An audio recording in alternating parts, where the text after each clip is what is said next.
স্যারের আর কোনো খবর নাই। বাপ এত কষ্ট করে কাজ করি, মন্দির পোলা একবার দেখতেও হয় না।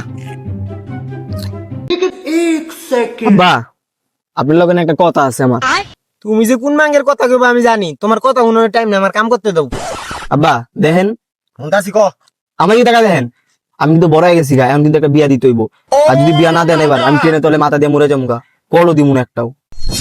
এ ওনারে বিয়া দিব, ভাত খাইতে ভাত পাই না, মন্দির পোলাইছে বিয়া করতে। যা কোনো যা মরবি মরগা। কারণ তাহলে আপনি আমার বিয়ে দিবেন না? না দিম না। ছবি দেখবেন? রে বাবা, মায়েরা তো সুন্দর আছে অনেক। বাবা তোর মায় মরছে হে মেলা কবে, আমার একটা বিয়া করা লাগে না ক। বাবা মায়ের বাড়ির নাম ঠিকানা লেখা আছে, মায়ের আমার কয়ে ডাকিস বুঝছোস, আমি মায়ের বিয়া করি বাবা। আন্টির পোলা তো বহুত লুচ্চা, তুই না ডাকিস অরে লুচ্চার করে লুচ্চা।